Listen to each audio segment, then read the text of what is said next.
What if you work at a Starbucks and you want to be a CPA and open up your own business? Or you're a stay-at-home mom and you miss the work you used to do in an office.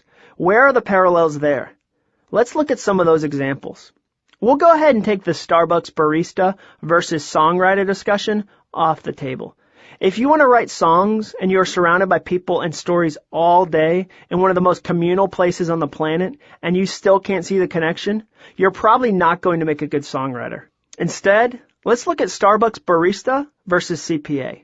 If we sat down to talk about the parallels between these two, here's what I would tell you. Number one, Starbucks is going to teach you about money. That's what being a CPA is all about. You'll handle hundreds of dollars a day as a barista. What patterns do you see? What math is present in simple economic transactions? When does the manager balance the books? If this Starbucks was one of your clients, what sort of accounting grade would you give them? If you were going to analyze the financial health of this location, where would you start? Number two, Starbucks is going to teach you about people. As a CPA, you will have clients. What do you do at Starbucks to delight your customers? How did the people who are regulars become regulars?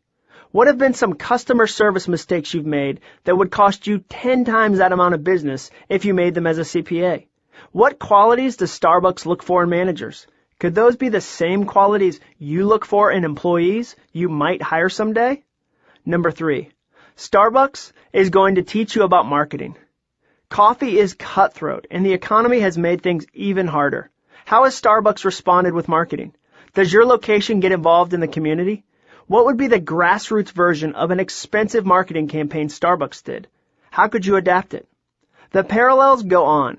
But again, maybe that example is too easy.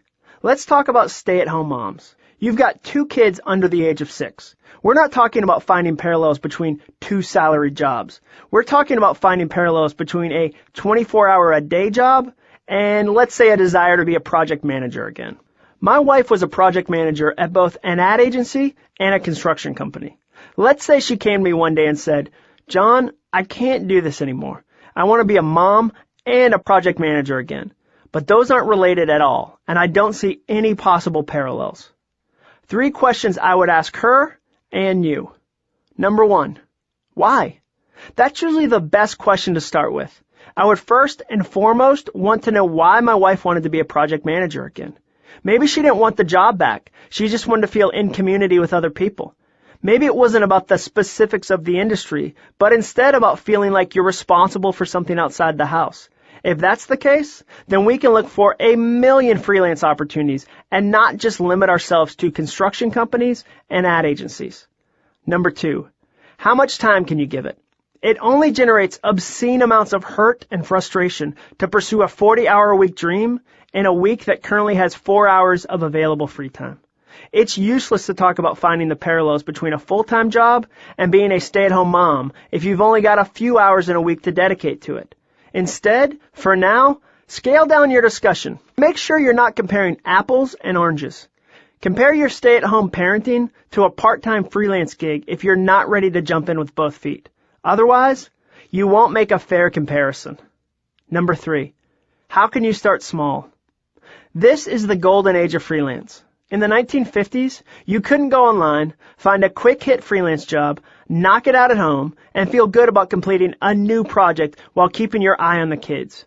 Find ways to start small. I would tell my wife that she should start reading blogs from project managers. She's been out of the field for more than 6 years.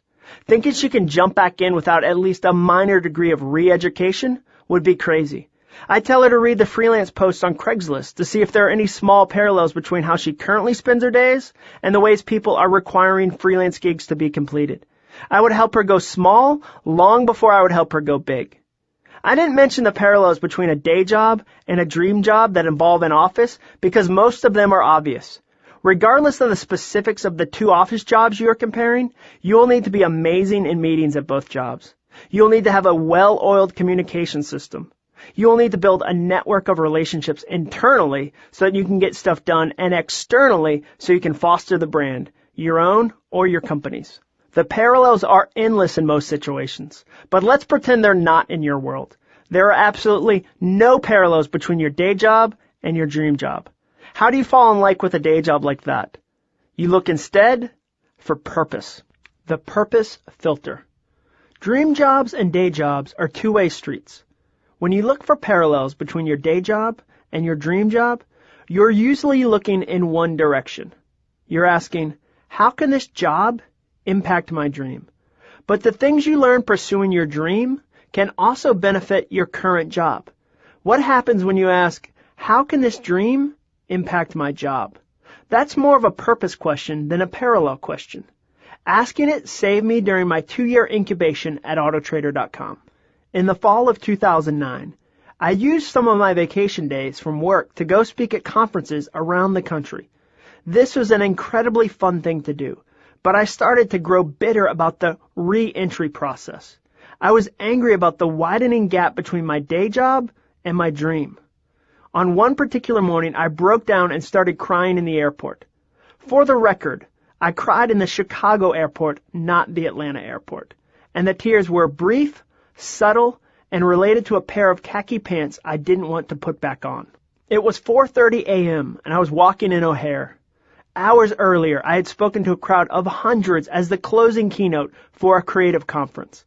Hours later, I would be back at my day job, and the whole thing would feel like it had never happened. I knew the closer I got to my hometown of Atlanta, the more faded the memory of Chicago would become. The khakis were part of that. They were hanging in my car in the parking lot at work. After spending 21 hours in Chicago, I would fly to Atlanta, ride the train to work, grab my office clothes, and change in the handicapped bathroom stall. In a few minutes, I'd transform back into day job guy and disappear in a sea of cubicles. I didn't want to wear those khakis. I didn't want to do the reverse Superman. I didn't want to jump into the phone booth and put back on normal clothes. Why can't I do this other thing all the time? Why can't I just quit my day job and be free to pursue my dream right now? These thoughts were cascading in my head when I called my wife. I'm here. I landed. I'm safe. I'm going to ride the train and change clothes. I'm going to stop being Superman. Without missing a beat, she replied, Superman needed Clark Kent.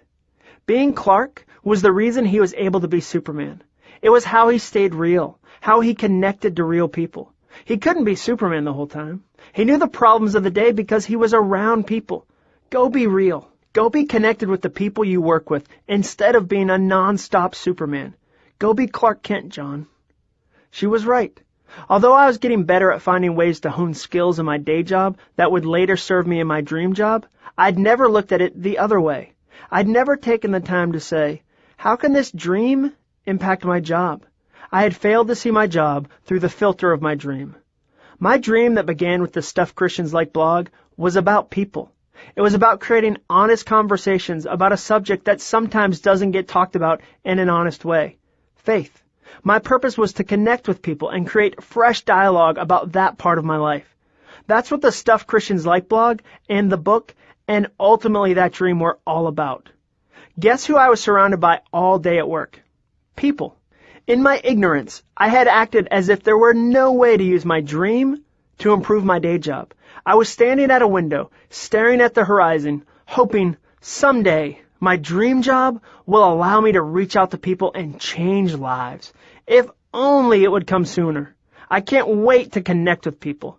Then I would climb into my cubicle cave and ignore all my coworkers, who were people, by the way, real people with real hopes and real dreams.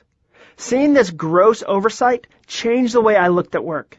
I had a higher purpose to go to all the meetings and fill out all the paperwork and work as hard as I could on my projects. I still got grumpy and impatient at times, but more often than not, I was able to remember my real purpose for being there, my dream-related purpose, people. I don't know the details of your dream. I don't know how the purpose of your dream applies to your current job, but I know it involves people. On some level, every dream involves people. And unless your company is staffed by robots, save for you, you've already got the start of a purpose to change the way you look at work. And if you're honest about your dream job and honest about your day job, there's no end to the number of ways you can find greater meaning in one of the last places we tend to look, the place we spend at least 40 hours a week. I just want to go off script for a second. Last night, I was talking to my wife about this very situation because at one point I said, I can't do this anymore. This dream is taking way too long. I have to give up on worrying about it, worrying about trying to get a book deal. And I really started to focus on people at work and just engaging with people and caring about people. And I had this lunch one average day, and it was two guys that were going through divorces that I was friends with, and I was trying to connect them so that they could talk with each other and share with each other. And my wife called me on my phone and said, "Hey, just got an email. You got the book contract. They want to publish the first book." And that was so exciting, but it was weird because it wasn't the big neon excitement I thought it'd be, because I had found excitement and joy in being at my day job and sharing my life with other people and seeing their lives change. And so it became two things I really loved doing, and not just one that I hated to do until my real thing started, but I actually started to see the purpose of my dream at my job. 3 pretty easy ways to ruin your day job and your dream job in the process. I'll admit it.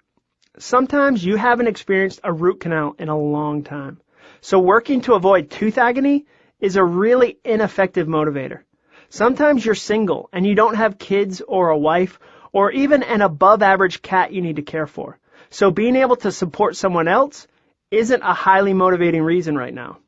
Some days you'll be particularly eager to ignore all the reasons to fall in like with a job you don't love. Let's face it. Some days, corporate sends out a memo that you can no longer have coffee at your desk and are now only allowed water and hard candy. Worse than that, they won't even explain what to do with caramel that starts off hard but goes chewy almost immediately. I literally had that day and many other more serious challenges that made surviving a day job feel impossible. Believe me, I get it. When you write a book that has elements of your life in it, it's incredibly tempting to paint yourself as the hero, to shine your mistakes, overlook your stumbles, and paint a smiley face over the experience. I don't want to do that with the 3 years I spent at Autotrader.com. In addition to many of those days being incredibly difficult, I also made a lot of mistakes along the way.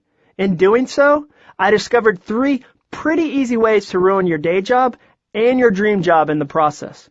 I hope the following missteps can serve as lessons you don't have to learn by personal experience. Number 1. Steal from work. Don't ever complain about traffic around someone from Los Angeles. She will giggle, rub the top of your head, and tell you, "That's adorable." Then she will proceed to assert you have no idea what real traffic is.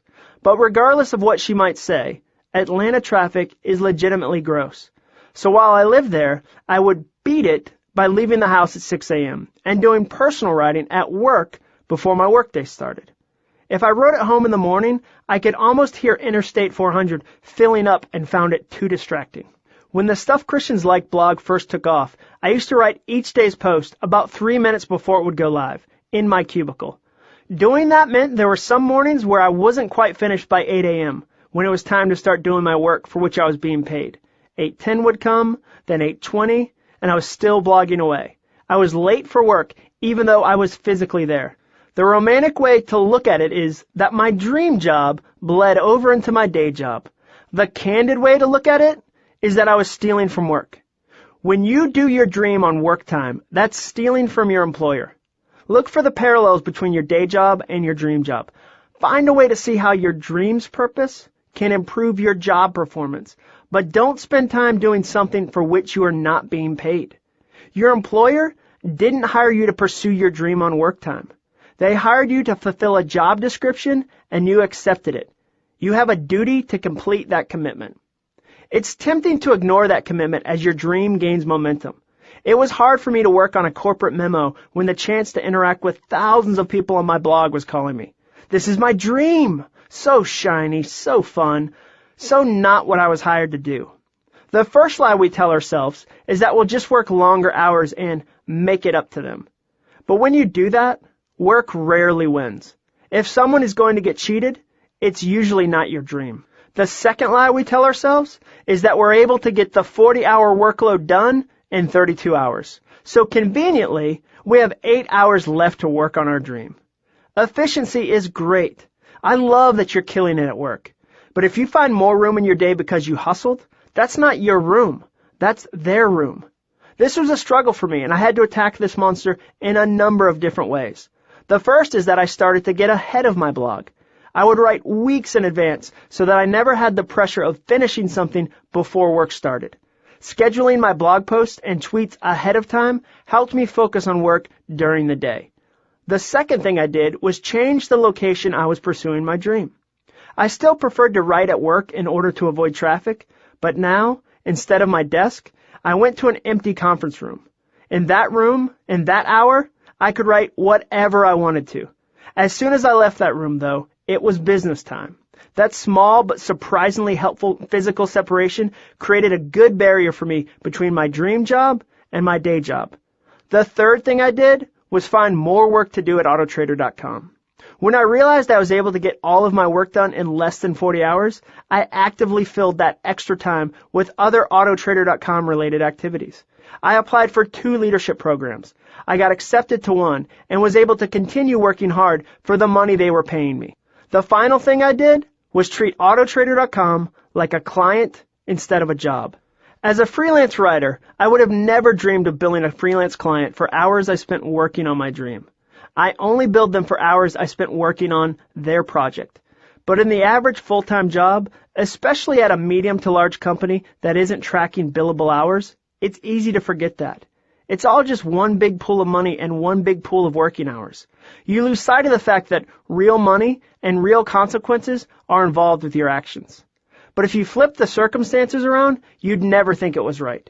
If you took your car to a mechanic and they charged you for 7 hours of labor to fix it, you'd have a problem if 3 of those hours were spent spinning pottery. You'd be incredulous if when you complained about the bill they said, "We're sorry, pottery is our mechanic's dream. He loved ghosts. We put a wheel and kiln behind our shop, and he just really got into it the other day. He made some beautiful vases." Even though I was an office employee and not paid hourly like a mechanic, I began treating autotrader.com like a client, and it helped. Not only did I stop stealing time from work because they purchased 40 hours of work, not just 40 hours of my presence, I also began protecting my dream better. I was more than happy to work the occasional overtime that certain projects required, but I never had to make a habit of it and face stealing time from my dream job because I was honest and diligent with my day job hours. Number 2, think of your job as your adversary, not your advocate. When I worked at autotrader.com, I thought I got pretty good at seeing the company as a patron of my dream. When I got to use a vacation day to go speak at a conference, I recognized, wow, I'm getting paid by autotrader.com to be here today. They are helping to pay for my dream. I thought I was doing a great job of seeing them as an advocate and not my adversary. Until I got my dream job. 6 months into working at Dave Ramsey, my team leader set an aggressive goal to sell a lot of copies of this book. The goal felt really daunting and scary to me when I thought about it. My first thought was, I'll never make this goal happen. That changed to, I'm going to fail at this goal. And finally I landed on, he wants me to fail. I started to see my team leader as an adversary, not a supporter. I started to get worried that my dream was getting attacked by that sales goal. It wasn't. Not even a little. My team leader actually wanted my dream to succeed more than I did. Here's a text message he sent me one night. I feel a great responsibility to make sure you succeed, as defined by the greatest number of people hearing your message through multiple mediums. Thanks for trusting us with your gifts. Does that sound like an adversary or an opponent of my dream? Of course not. So why did I feel differently? I had just spent 12 years of my professional career feeling at odds with the companies I worked at. I spent a dozen years thinking I needed to scrap and fight for my dream against the man. It was me against the world. For over a decade, I looked at my job with an adversary mentality. When I finally reached my dream job, I had a really hard time not defaulting to that line of thinking. It's a way of thinking that first takes seed when you have to work a job that might not be perfectly lined up with your dream. Wage war against this poisonous thought. Do everything in your power to protect the way you look at your boss and your company. To the best of your abilities and reality, see them as patrons, advocates, and supporters, not enemies. It will make your time there easier and give you a much better shot at success when you close the gap between your day job and your dream job. Number 3, demand that your job meet the needs of your dream. Nothing kills a day job and a dream job faster than feeling like you're entitled to both. I scowled my way through dozens of meetings at autotrader.com with a heart full of ungratefulness. At Bose, I almost got fired and was called aloof, a major insult for someone whose gift is motivation, because I was so mad at that environment. On top of that, I added a degree of arrogance to my jambalaya of funk once my dream got a little successful. When my blog got big, I tried to help Autotrader.com with social media. I had personally learned a lot about that wild, wild west that was social media, and I thought I might have something to offer. But that wasn't my position. I wasn't in marketing. I wasn't in product development. I was in IT. So despite my best attempts to contribute ideas about blogging, they really didn't need me to. At first, this killed me. On the outside of the building, I was speaking around the country on social media and growing one of the largest Christian blogs on the planet. But on the inside of the company, I wasn't doing anything remotely related to blogging. I remember one meeting where we brought in an expensive outside expert to teach us all about blogging. I made a point in the middle of the meeting, and she proceeded to tear me apart, saying something like, "You're wrong about blogging. You don't know about blogging or social media. You should learn about it." I called my wife as I walked back to my building after the meeting and told her that I appreciated the opportunity to learn humility. Or I told her I hated my job and was terribly disappointed that my stupid dream wouldn't happen already. It was one of the two. Instead of looking for parallels between my day job and my dream job, I started to demand them. I started to feel entitled to them, as though I deserved them. I didn't, though. My job had no obligation to meet all my dreams. They'd been clear about that all along. They hadn't changed. Only my attitude had. I hope there are countless overlaps between your day job and your dream job. I hope it's incredibly easy to see the parallels and find a purpose there. But sometimes it won't be. And when it's not, don't demand that your job meet the needs of your dream. That's not what your job is for. Besides, that's not our ultimate goal anyway. I only want you to fall in like with a job you don't love. You've already got one true love, your dream. And it's time to do something about that. I want to share an idea that's not in the book, but it was really helpful to me in the middle of a day job. And it's called Stop Swimming in Tennis Courts. You have approximately two options when you find yourself at a job you don't love. One of two things has to change. Your job has to change, or you have to change. Since we know that quitting right now can cause more damage than benefit to your dream, the job is not going to be what changes. We have to change. And that can start with changing how you see the job, which is something I learned when I waged a private war against an internal motto of Bose. Bose is a playground for engineers. That's what they said in recruitment videos at the Bose headquarters in Framingham, Massachusetts. And it was true. If you were an engineer, it was a veritable wonderland of awesomeness, or what I imagine the set of the film Revenge of the Nerds must have been like. The rest of the world might think you were a dork, but on the Bose campus, you were a rock star. You had the best equipment, the coolest projects, and the pick of the litter when it came to opportunities. If you were an engineer. If you were a creative writer, things were a little different. It's not that Bose was a bad place to work. In fact, in many ways, it was one of the best places I ever worked. It just wasn't what I wanted it to be, which was an advertising agency. Although the dot-com bubble had already burst at that point in 2002, there were still some of the prototypical internet agencies making news. I knew that somewhere in Boston, there were places where people with goatees and unnecessary scarves rode scooters to meetings and drank bubble tea while working on wildly fun projects with their golden retrievers. And I wasn't one of those people in one of those places, and therein lay the problem. My attitude about Bose quickly became toxic. Suddenly I interpreted edits people made on things I wrote as personal attacks. They didn't know me. They didn't care about my dream. This whole place is crazy. In little and big ways, I railed against the authority and poisoned my team.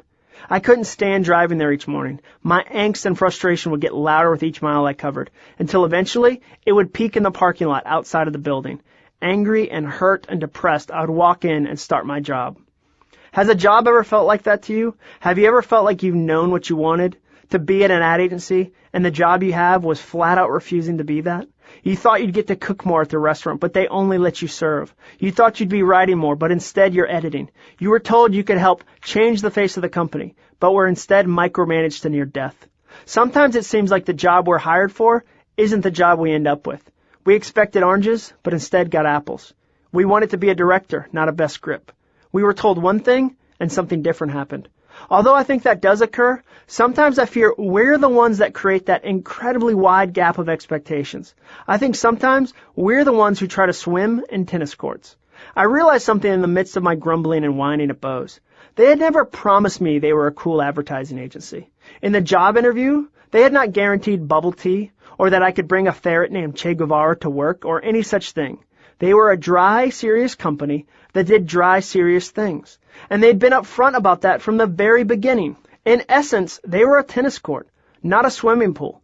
And the distinction had massive implications for my career survival. There are lots of similarities between tennis courts and swimming pools. They are both rectangles. They are both places where sports take place. You can get exercise doing both. People enjoy doing both. But their differences are really what defines them. A pool is deep and full of water. It is cool and refreshing and custom built for swimming and diving. It is an aquatic wonderland. A tennis court, on the other hand, is covered by asphalt. There is no depth like a pool. It is a flat, hard surface. When something comes in contact with a tennis court, it is naturally repelled. And if you try to swim on it, regardless of the stroke you use or the dive you perform, you will get significantly hurt. Shamefully, it took me years to realize this. I wanted Bose to be an advertising agency, a swimming pool, a place where I could creatively splash around with lots of other swimmers. I wanted big, wildly creative writing projects and fun clients and expense accounts. I wanted Bose to be a hip ad agency, but it wasn't. It was a playground for engineers, a tennis court. By design, it had always been a tennis court, and it would always be a tennis court. But that didn't stop me from trying to swim. For months, I flopped around on that tennis court swimming. I got so cut up and bruised trying to dive into that tennis court, doing the backstroke and floating about on an unforgiving surface. I was so mad at Bose and my bosses, acting surprised every time the concrete scraped or scratched me. In addition to wounding myself repeatedly, I missed the beauty of playing tennis. That's what happens when we give into the toxic sense of discontent. We get blinded from the goodness, no matter how small, of our current situation. We get so drunk on the blueness of somebody else's pool that we can't appreciate our own tennis court. I didn't learn to serve the ball. I didn't learn to rush the net. I learned less than I could have about branding and luxury advertising and a million other tennis lessons Bose wanted to teach me. Bose was one of the absolute best tennis courts in the world. But I was so busy trying to force it to be a pool that I didn't recognize the joy of tennis. So the question we're forced to answer is fairly simple. What are you expecting your job to be? Are you standing in the middle of a tennis court demanding your job be a pool? Are you getting scraped up trying to swim in a tennis court? Bose is never going to be a pool, and that's okay. Your job might be a tennis court too, and that's okay. The key is to recognize where you are for what it is and stop swimming in tennis courts. Admitting that, coming to terms with that, changed everything for me at Bose. It wasn't overnight. I didn't wake up one day and suddenly love it. Nor did I become an engineer and understand what a great playground the whole company was. Instead, I started to notice the fun one could have in a game of tennis. I started to see that just like swimming, tennis took stamina and hard work. I started to enjoy the parallels between the two sports while appreciating the uniqueness of tennis. And I started to plan my escape from that tennis court and started to look for a swimming pool. My dream job. Chapter 5. Wait on the main stage. We've got to get you on the main stage. My friend said this when I told him that a leadership group named Catalyst asked me to speak at all 3 of their events in 2011. Just not on the main stage. Catalyst is one of the largest leadership conferences in the country and is broken up into primarily 2 sections, main stage and labs. The conference is officially a 2-day event, starting on Thursday and finishing on Friday. More than 13,000 people attend.